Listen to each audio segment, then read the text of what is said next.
Salam hujung minggu kepada penonton yang sedang beristirahat bersama keluarga tersayang. Bertemu kembali dalam program Lensa Global yang akan membawakan anda perkembangan semasa dan terkini yang berlaku di seluruh pelosok dunia.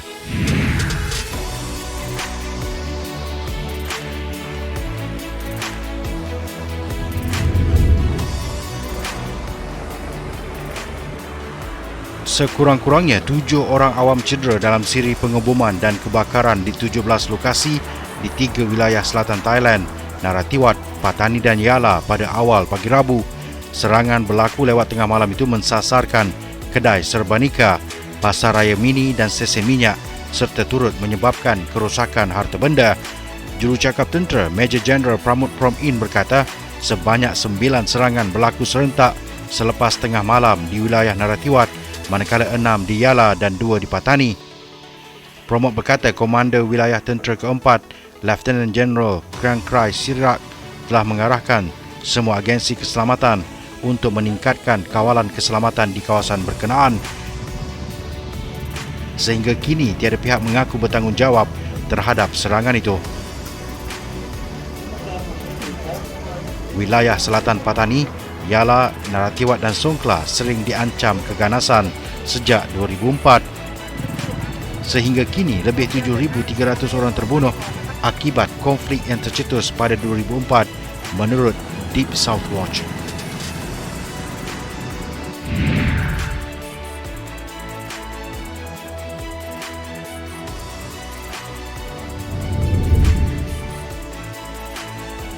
NASA is on a mission to return astronauts to the moon.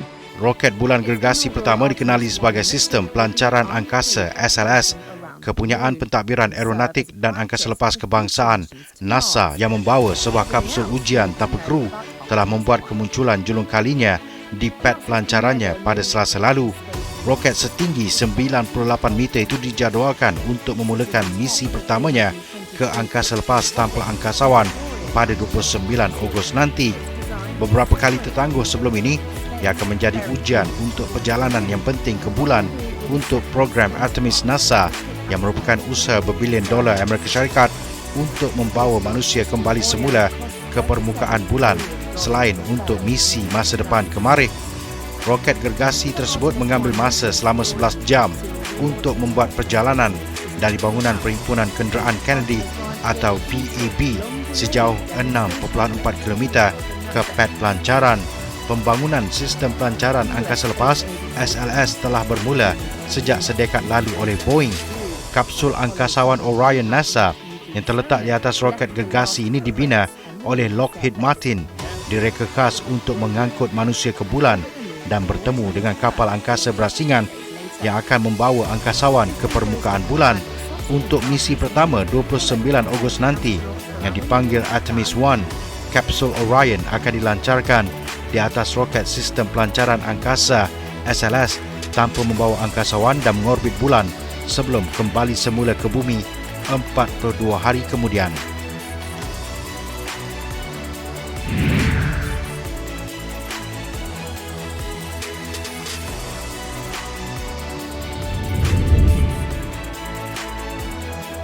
This former Paralympian has been fitted with a bionic hand that can be updated with new movements and gestures anytime, from anywhere in the world.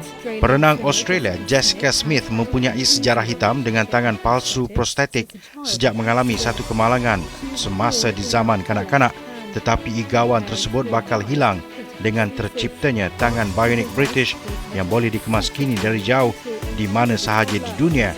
Atlet Paralimpik Athens 2004 itu dilahirkan tanpa tangan kiri dan telah dipasangkan dengan tangan palsu prostetik oleh ibu bapanya semasa kecil.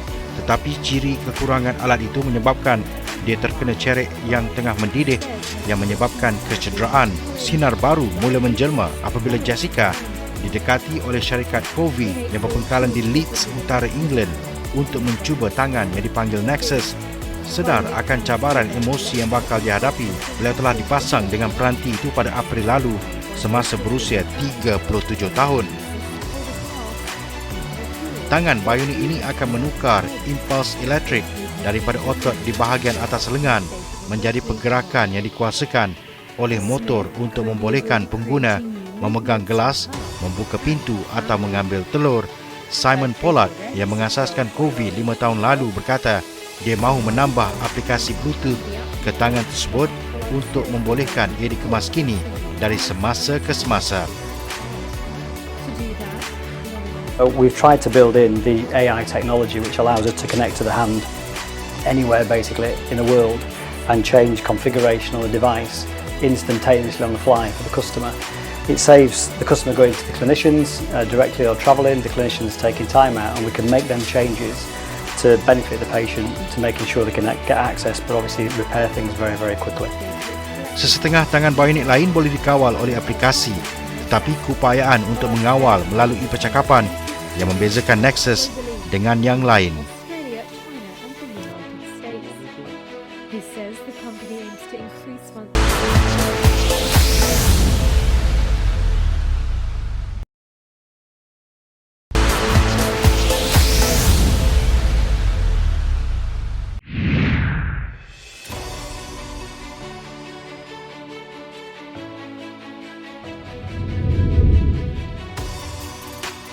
Ramai penumpang dilaporkan melecur selepas bertindak melarikan diri daripada kereta api penumpang yang cuba melintasi hutan yang terbakar di wilayah Sepanyol, Valencia pada petang Selasa. Kereta api itu berlepas dari bandar Valencia menuju ke Zaragoza, bertembung dengan kebakaran hutan bihis yang di luar kawalan disusuli angin kencang. Syarikat kereta api milik kerajaan, Renfe, memaklumkan kereta api itu berhenti selepas melihat kebakaran itu. Lapor agensi Anadolu, sebilangan penumpang yang panik memutuskan untuk melarikan diri dan bertindak memecahkan cermin tingkap selepas melihat kereta api itu dikelilingi api. Ramai penumpang melecur teruk meskipun ada yang berjaya menyelamatkan diri kembali ke stesen dan gerabak kereta api.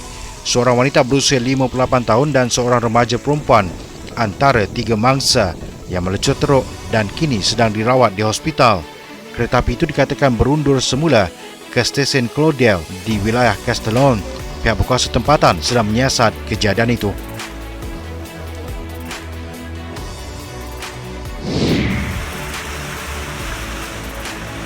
Beratus-ratus keluarga di Pulau Selatan New Zealand terpaksa meninggalkan rumah mereka selepas banjir yang menyebabkan darurat diisytiharkan di 3 wilayah. Ribut tropika dengan hujan lebih daripada 30 cm di bahagian Pulau Selatan menyebabkan tebing sungai pecah. Cuaca ekstrim itu juga menyebabkan pokok tumbang, menyebabkan laluan jalan utama terhalang. Darurat diisytiharkan di Pula, di pantai barat pulau itu dan di Nelson, yang mana 233 penduduk dipindahkan selepas hujan selama 15 jam. Banjir itu menjadikan sungai utama Nelson, Maitai, menjadi deras, membanjiri rumah, mendedahkan paip dan meninggalkan jalanan setinggi lutut. Datuk Bandar Rachel Rees menyifatkan banjir kilat itu sebagai peristiwa 1 dalam 100 tahun ketika pasukan mencari dan menyelamat serta anggota tentera membantu orang ramai yang hampir tenggelam di jalan.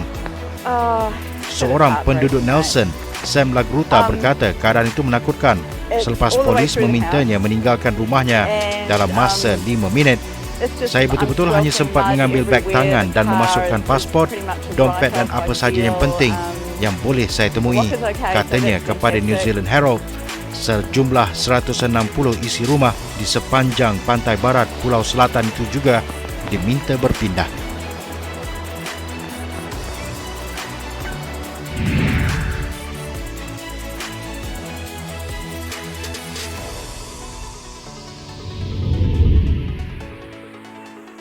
Sebuah kapal penyelidikan China berlabuh di pelabuhan Hambantota yang dikendalikan oleh China di Sri Lanka pada Selasa, meskipun terdapat kebimbangan India dan Amerika Syarikat mengenai dakwaan aktiviti pengintipannya.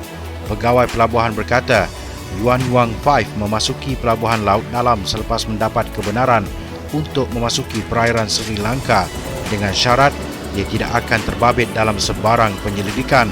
Kapal itu pada asalnya dijangka tiba minggu lalu, tetapi Colombo meminta Beijing menangguhkan lawatan itu berikutan bantahan oleh India yang berkongsi kebimbangan barat mengenai aktiviti China di rantau itu. Namun, Sabtu lalu, selepas rundingan yang hangat Sri Lanka membuat pusingan U dengan memberi kebenaran untuk ia berlabuh di Hambantota dan kekal selama 6 hari untuk mengisi minyak dan mengambil bekalan lain. Kami memberikan kemudahan pelabuhan yang sama yang kami berikan kepada semua negara lain. Semua negara ini penting bagi kami, kata jurucakap kerajaan Bandula Gunawardana kepada pemberita. Duta Besar China ke Sri Lanka, Ki Zhenghong berkata lawatan Yuan Wang 5 adalah sebahagian daripada pertukaran biasa antara kedua-dua negara. China dan Sri Lanka menikmati persahabatan yang luar biasa, kata Zhenghong kepada pemberita dalam majlis menyambut kapal itu. Laman web analisis penghantaran menggambarkan Yuan Wang 5 sebagai kapal penyelidikan dan tinjauan, tetapi menurut media India, ia juga adalah kapal pengintip dwiguna. Sepanduk merah putih hidup persahabatan China dan Sri Lanka boleh dilihat di dek atas kapal yang mempunyai sekurang-kurangnya 4 antena parabola mengarah ke langit.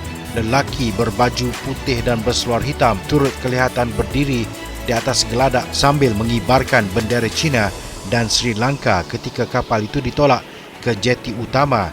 Pelabuhan Hambantota dikendalikan oleh China sejak 2017 apabila mereka mengambilnya dengan pajakan selama 99 tahun dengan harga $1.12 bilion atau 5 bilion ringgit, kurang daripada $1.4 bilion atau 6.25 bilion ringgit yang dibayar oleh Sri Lanka kepada firma China untuk membinanya.